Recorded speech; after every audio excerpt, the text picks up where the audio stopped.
Study IQ IAS, अब तैयारी हुई अफोर्डेबल। नमस्कार, मैं हूं Ashish. This particular picture has haunted the country for a very long time now. 2-3-4 दिनों से हम इस न्यूज़ के प्रति सजग रहे हैं और ये देख रहे हैं कि किस प्रकार एक आदमी अपने आप को डिप्रेशन के थ्रू और जस्टिस ना मिलने की वजह से अपने गले पर लिख के जाता है that justice is due and he commits suicide. The person was a husband, wanted to get rid of the tag of husband। तो लॉज उसे ऐसा करने के लिए क्यों मना कर रही थी? क्या विमेन सेंट्रिक लॉज इंडिया में इतने स्ट्रांग हैं जो शायद एक आदमी की गुहार को ना सुन पाए? और क्या एक हस्बैंड और एक वाइफ दोनों का स्टेटस इंडियन लॉज में बराबर का भी है कि नहीं है? ये सवाल हमारे मन में आते हैं with this unfortunate news coming to our attention। So what was the story of this particular man? Marriages की स्टोरी हमेशा ये बताई जाती है दैट हमारे फिल्मों में या पॉपुलर कल्चर में that and they lived happily ever after, कि इसके बाद वो हमेशा हमेशा के लिए खुशी से रहे। बट जब आपके पारिवारिक जीवन में खुशी ना मिले तो आप हैप्पीली एवर आफ्टर नहीं, you may keep suffering ever after. And that has been the story of people like Atul Subhash out there. Now, how many times you have heard the stories that men fighting cases in courts particularly for years and years? In fact, ऐसे भी cases हैं हमारे सामने in which there has been a marriage of 16 days, but after a marriage of 16 days अगर किसी को realize हुआ that they cannot live together with each other, then it has taken 12 years to dissolve a marriage of 16 days. That is something else। तो ऐसे cases क्या exception है society में या हमारे सोसाइटी में अब ज्यादा बढ़ रहे हैं? पहले तो माना जा सकता है that 1 or 2 cases is a miscarriage of law, कि 1-2 केसेस ऐसे हो सकते हैं। लेकिन ये ब्रूटल बेंगलुरु का जो न्यूज था जिसमें बेंगलुरु के एक टेकी जो काम कर रहे थे मिस्टर अतुल सुभाष, ही कमिट सुसाइड बाय हाईलाइटिंग अ 24 पेजेस सुसाइड नोट, जिसमें वो ये बता रहे थे कि किस प्रकार से जुडिशरी ने भी उनका साथ नहीं दिया, कहीं ना कहीं जजेस ने पर भी उन पर हास्यास्पद तरीके से कमेंट किया। when the wife said to him that you can commit suicide out there, that shows that somewhere justice is denied, it is not even delayed। Here the justice is denied, the man has ended his life।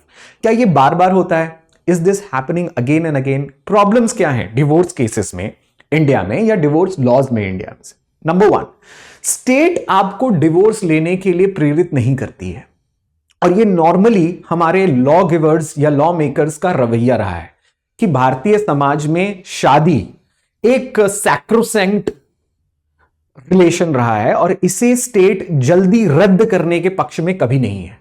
आप जितने भी laws देखेंगे जो हमारे शादियों को और adoption को गवर्न करती है, they are certainly very clear कि शादी के मामले में स्लो जाना है। अगर आप शादी कर सकते हैं कर लीजिए, बहुत अच्छी बात है, लेकिन शादी को रद्द करना, to go reverse to it, is a very tedious and slow process जो कि स्टेट के द्वारा बनाई गई चीजें हैं। फॉर एग्जाम्पल, आपने किसी कंपनी को बनाया और कंपनी बनाने के बाद आप प्रॉफिट में नहीं रहे, तो कंपनी को रद्द करने का टाइम पीरियड उतना ही होता है जितना आप कंपनी को बनाने के लिए रखते हैं, right?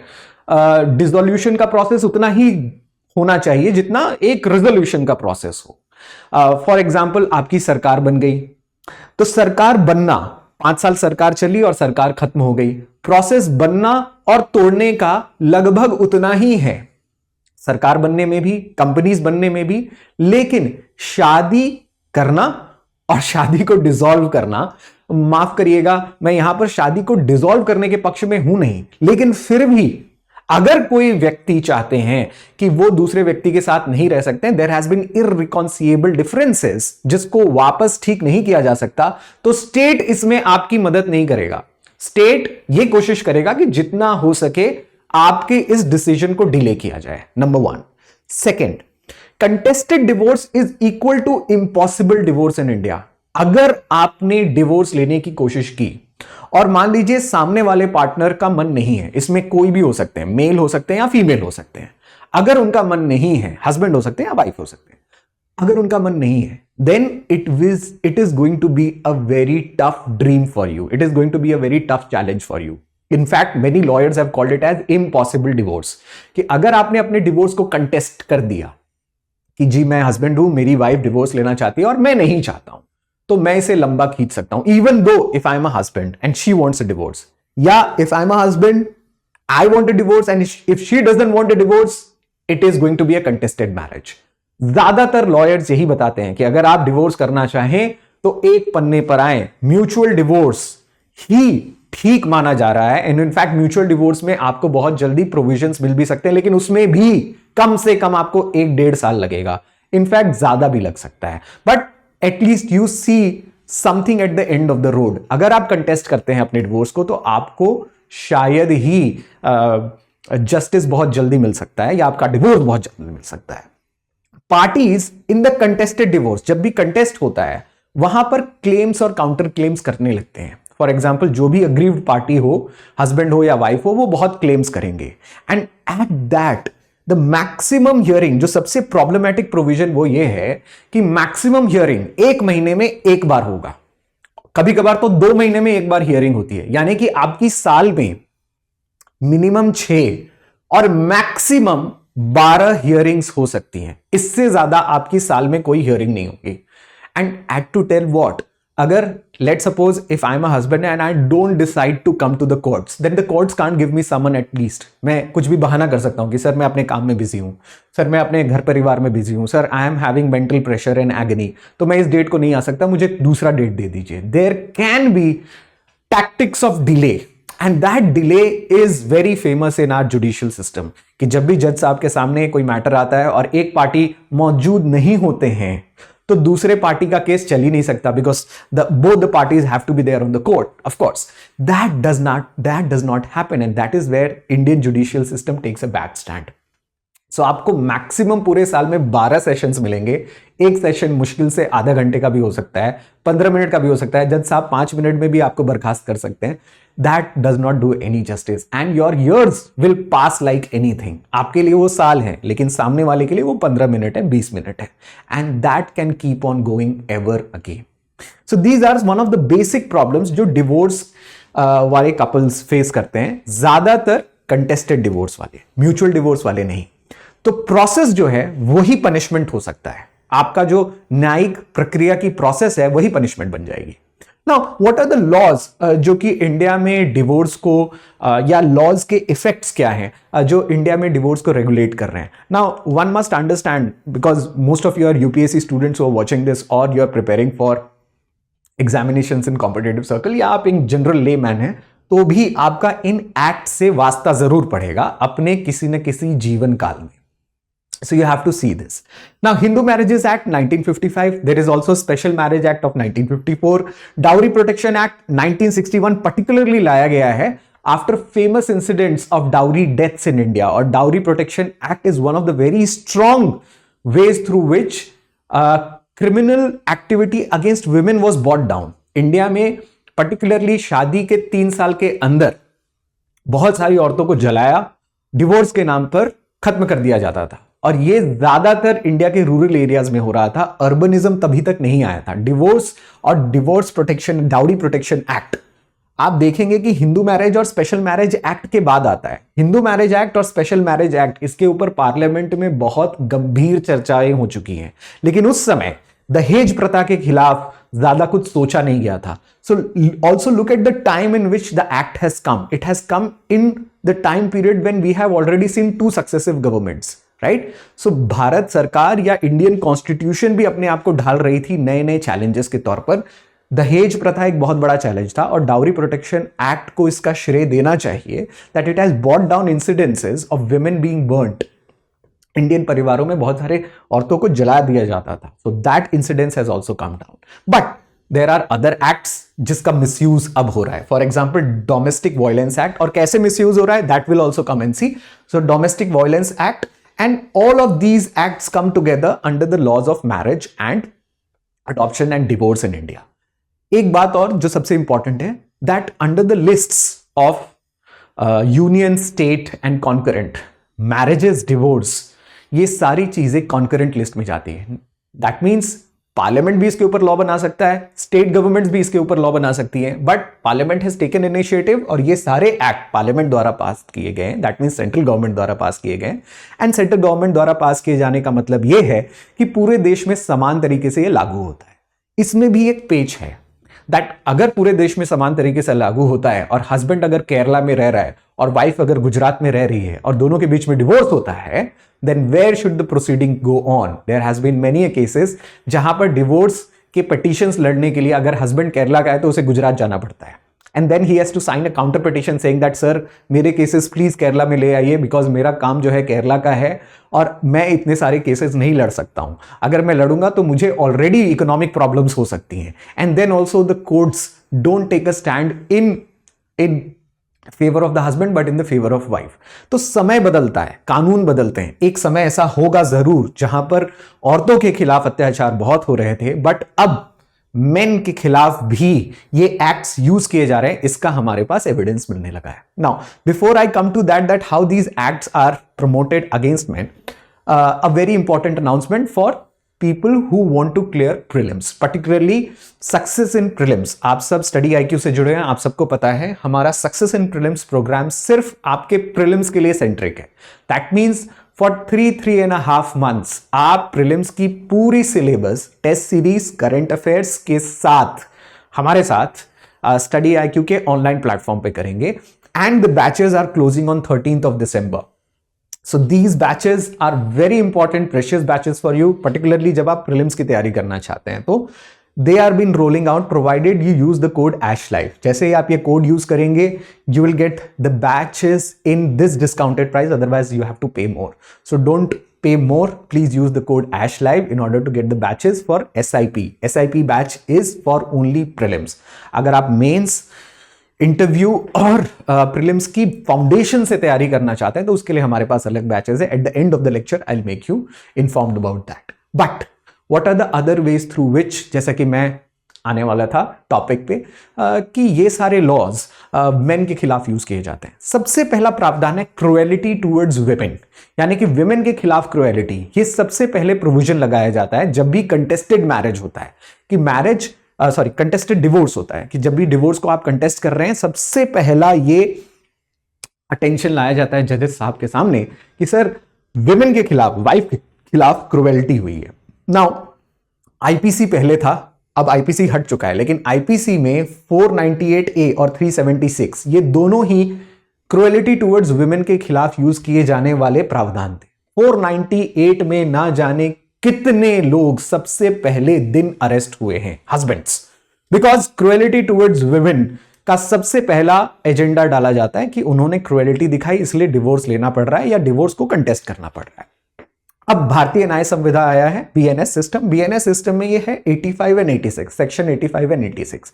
Now what is cruelty towards women, ये सेक्शन 498 बताता है, and it gives, for example बहुत सारे लिस्ट्स हैं cruelty towards women. For example गलत व्यवहार से बात करना, प्रेशर में अपनी वाइफ को डालना, सामूहिक तौर पर उनका इंसल्ट करना, या उन्हें सेक्सुअल इंटरकोर्स से वंचित रखना, in the sense that you don't want to have cohabitation together.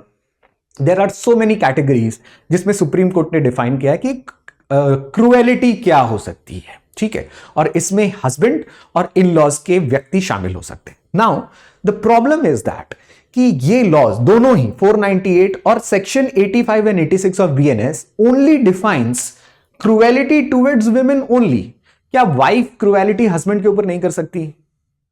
क्या इस बारे में आप सोच सकते हैं that can a husband suffer cruelty eight the end of women?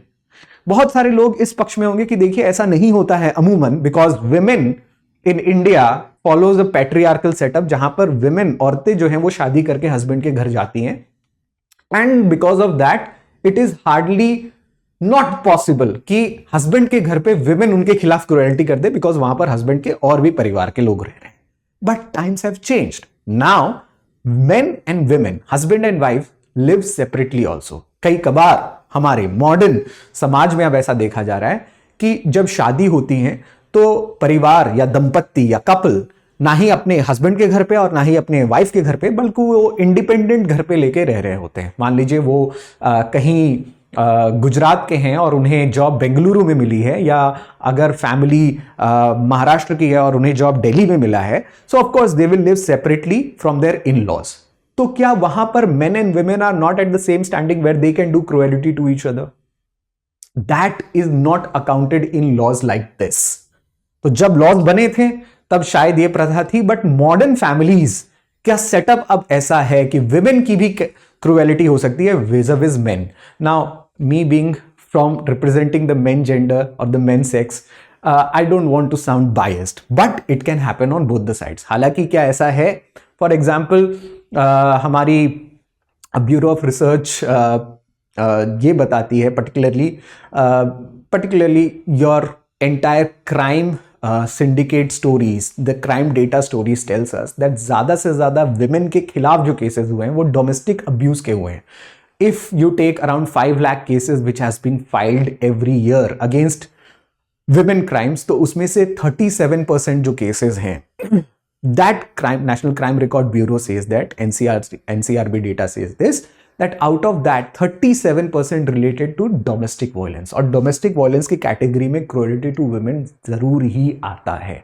अब उसमें से कितने सारे केसेस जो हैं वो क्लियर होते हैं या नहीं होते हैं, उसके ऊपर एनसीआरबी डेटा उतना फोकस नहीं करता है, but that data is related to 2023।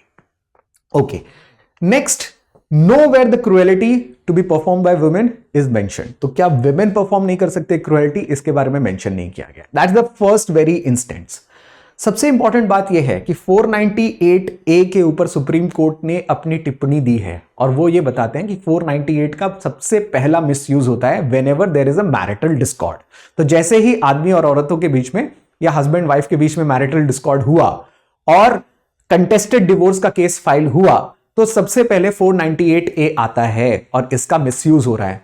I am not saying this representing main, but I am saying this representing supreme court, कि सुप्रीम कोर्ट ऑफ इंडिया ने ये जजमेंट या ये कंसिडरेशन पास किया है। Now this act 85 and 86 is non bailable, cognisable, यानी कि without arrest warrant आपको अरेस्ट किया जा सकता है, एंड नॉन कंपाउंडेबल ऑल्सो, यानी कि एक बार 498 में या 85 या 86 में आपके ऊपर केस हुआ तो वाइफ के केस विड्रॉ करने के बाद भी वो केस खत्म नहीं हो सकता। ऐसा भी नहीं है कि ये कंपाउंडेबल है, यानी कि जो कंप्लेनेंट है, कई बार ऐसे केसेस होते हैं कि अगर मान लीजिए मैंने आप पे चोरी का इल्जाम लगाया और फिर मेरे घर से वो सामान मिल गया, आई मेड अ मिस्टेक, तो मैं उस केस को वापस ले सकता हूं आपके खिलाफ, and the case can be quashed at the police station level और at the local court level. But अगर ये केस होता है तो वाइफ इस केस को वापस भी नहीं ले सकती, इसे क्वॉश करना पड़ेगा एट द कोर्ट लेवल। तो हाई कोर्ट के लेवल पर जाकर इसे क्वॉश करना पड़ेगा।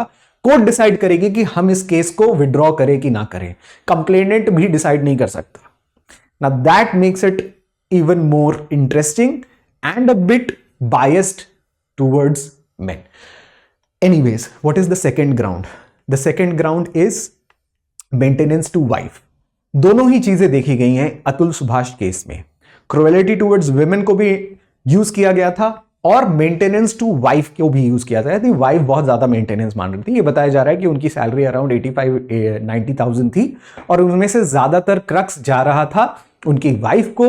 Not just that, it is alleged said that the wife was also demanding a settlement of around 3 crore rupees. Now we cannot confirm it, neither we can deny it, but as it has been reported in news channels, we don't know the surety about it. But maintenance to wife एक सबसे बड़ा मुद्दा रहा है in all of the divorce. What is the maintenance to wife और इसका प्रावधान क्या है? Now section 125 of CRPC और now a section 144 और भारतीय न्याय सुरक्षा संविधान 144. These two sections involve maintenance to wife. Maintenance to wife में हमारे मैरिज लॉज क्या कहते हैं? Section 37 of special marriage act, section 18 of Hindu marriage and adoption act, and there is one more Muslim marriages act. ये तीनों act ये कहता है कि मेंटेनेंस देना पड़ेगा हस्बैंड को अपनी वाइफ को until and unless the marriage is dissolved. Number one. Second, wife जब तक as a status of wife रहेंगी, यानी कि मेरा केस चल रहा है, 14 साल तक केस चला, वो मेरी वाइफ ही है एज अ स्टेटस में।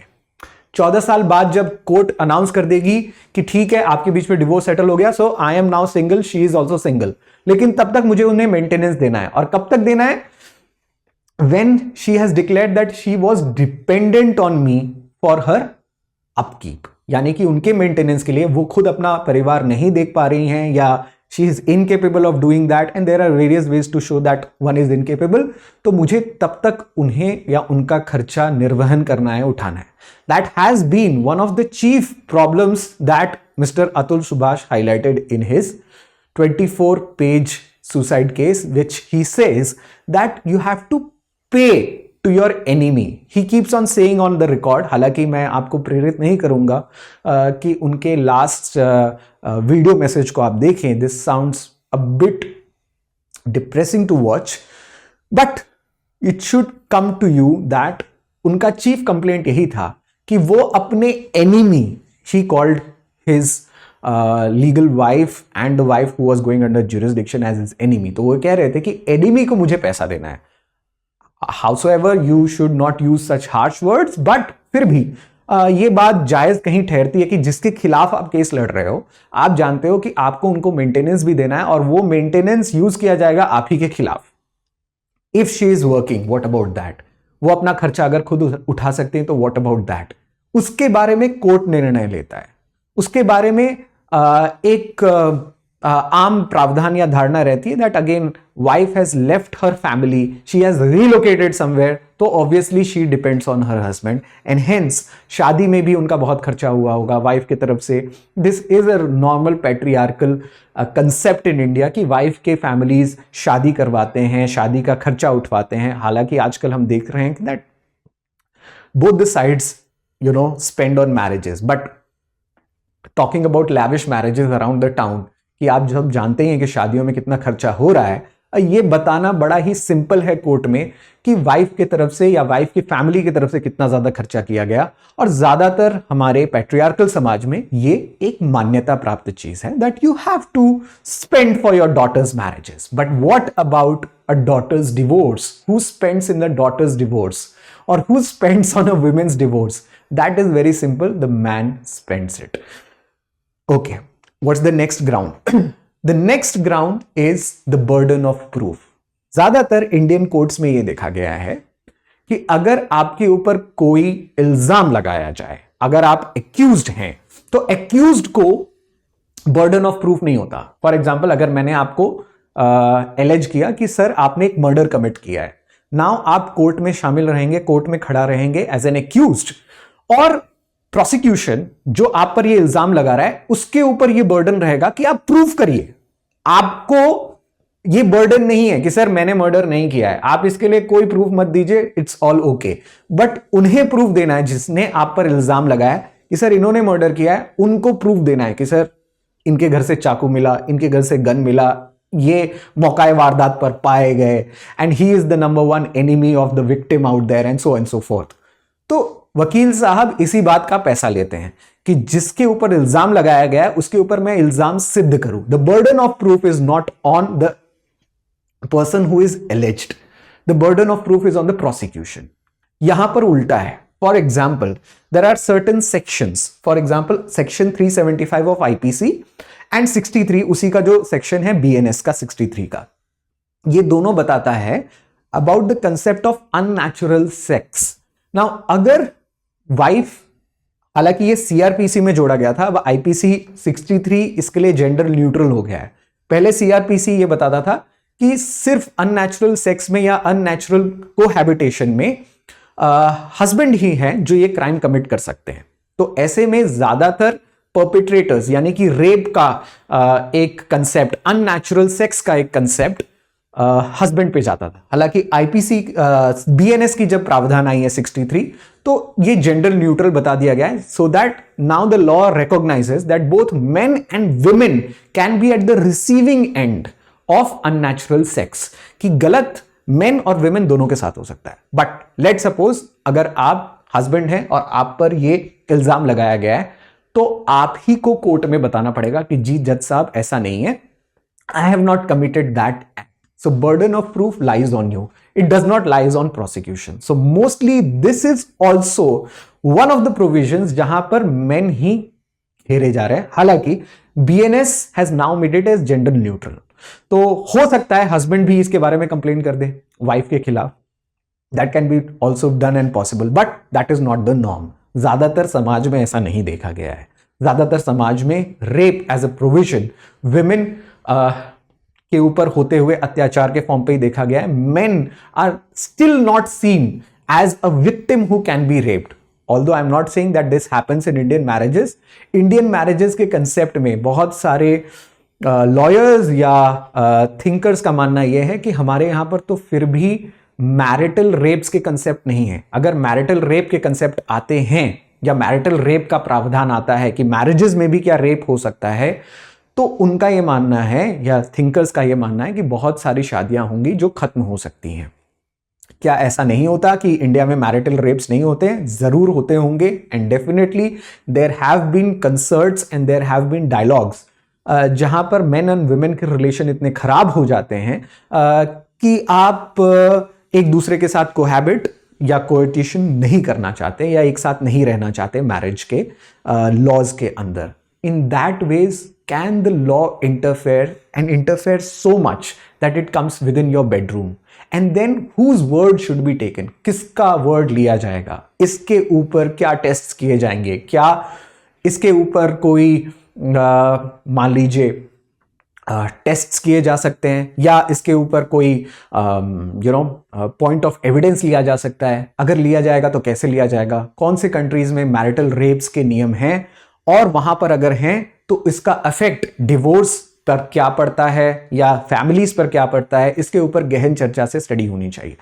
Now all that comes to our attention with cases like this. समाधान क्या है? What is the solution out there? क्या ये बढ़ता जाएगा? Now, I must say to all of you that marriage is an institution that evolves from time. जब से हमारी सभ्यता रही है, मानव सभ्यता आई है, तब से मैरिजेस के कंसेप्ट इवॉल्व होते रहे हैं. यानी कि जेंडर रोल्स, हस्बैंड और वाइफ का रोल एक समान नहीं रहा है समय के साथ. वो समय के साथ बदलता रहा है. Our times have been changing. For example, expecting partners to behave in the same way as 50 years ago. कि आप अपनी वाइफ को एक्सपेक्ट कर रहे हैं कि वो जैसे मेरी मदर रहा करती थी या मेरी ग्रैंड मदर रहा करती थी मेरे फादर या मेरे ग्रैंडफादर के साथ, वो उसी तरीके से व्यवहार करे, ये भी बहुत ही अनफेयर है.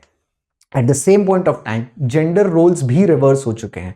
यानी कि हो सकता है भारत में 50 साल पहले या 100 साल पहले विमेन अपने लेबर फोर्स पार्टिसिपेशन रेट को लेकर उतना सजग नहीं थी. यानी कि इकोनॉमी में वो अपना योगदान उतना नहीं देती थी. वो घर में ज्यादातर एज अ होम मेकर के तौर पर अपना योगदान दे रही थी. अब ऐसा नहीं है. लेबर फोर्स पार्टिसिपेशन रेट हाल ही में, कल ही परसों में आए आंकड़ों के हिसाब से रूरल इंडिया में सबसे ज्यादा बढ़ा है. यानी कि रूरल इंडिया में 50% से ज्यादा औरतें अब मार्केट में पार्टिसिपेट कर रही हैं, अपना योगदान दे रही हैं. तो क्या हमारे मैरिज के कंसेप्ट नहीं चेंज होंगे? डेफिनेटली चेंज हो सकते हैं. बिकॉज अब घर में कौन ज्यादा ध्यान देगा? इज इट हस्बैंड और is it wife? That thing is now coming up as a challenge. हमारे nuclear families have also given it a new norm. जैसे कि मैंने आपको बताया, हस्बैंड वाइफ, एक बच्चा, 2 बच्चा, but they are not living with in laws. Then who does what becomes a catch-22 situation. कौन घर में रहेगा? कौन बच्चों को देखेगा? कौन बाहर काम करेगा? कौन करेगा? That idea is no more a preserve of husband. क्या एक हस्बैंड का ही रोल है, वो बाहर काम कर सकते हैं? ऐसा बिल्कुल नहीं है. Wives, women have now been getting equal jobs. In fact, there has been movements जहां पर इक्वल पे, इक्वल लेबर की बात की जा रही है. और ऐसे में इंडियन मैरिजेस के ऊपर प्रेशर्स बढ़ना शुरू हो गए. प्रेशर कैसे होता है? फॉर एग्जांपल आपको एक सिंपल सा डेटा बताऊं. Our total fertility rate has come down drastically. यानी कि हमारे फर्टिलिटी रेट्स, यानी कि एक विमेन अपने लाइफ टाइम में कितने चिल्ड्रन को बर्थ दे रही है, कितने बच्चे को जन्म दे रही है, वो फर्टिलिटी रेट बताता है. Our fertility rate has come down. India का फर्टिलिटी रेट जो है वो 2.1% से नीचे आ रहा है. यानी कि रिप्लेसमेंट लेवल से नीचे आ रहा है. एक वाइफ, एक हस्बैंड के 2 बच्चे होंगे तो उनके पॉपुलेशन को रिप्लेस कर दिया जाएगा, वो दोनों eight the end of their life खत्म हो जाएंगे और उनके 2 बच्चे उनकी जगह लेंगे। लेकिन अब ये देखा जा रहा है कि रिप्लेसमेंट लेवल से लोग बच्चे कम पैदा कर रहे हैं, यानी कि 1 मैक्सिमम 2, कई लोग, कई दंपत्ति सिर्फ 1 बच्चा रख रहे हैं। Now what about that? That tells you कि इंडिया के फैमिली मैरिजेस के ऊपर, इंडियन मैरिजेस के ऊपर, पर्टिकुलरली न्यूक्लियर फैमिली के ऊपर प्रेशर बढ़ रहा है, और ये टोटल फर्टिलिटी रेट का एग्जाम्पल हमें बताता है। So that's a new challenge for us. State से हमें एक्सपेक्ट नहीं करना चाहिए कि पारिवारिक समस्याओं में वो हमें कोई एग्जाम्पल दे सकते हैं, because marriage as an institution is an institution of society. ये सोसाइटी चलाती है, समाज चलाता है। अगर स्टेट मैरिजेस को चलाने लगा तो या तो स्टेट बहुत जल्दी आपको सर्टिफिकेट दे सकता है डिवोर्स का, और उसमें आपको बहुत सारे डिवोर्स कपल मिलेंगे, या तो स्टेट बहुत लेट कर सकता है जिसमें अन्याय मेन और विमेन दोनों के साथ हो सकता है। यहां पर हमें मेन का केस लग रहा है, but yes there has been equal sufferers from the side of women. जैसा कि मैंने आपको बताया, dowry protection act of 1961 has been a champion act in reducing the dowry related deaths in India.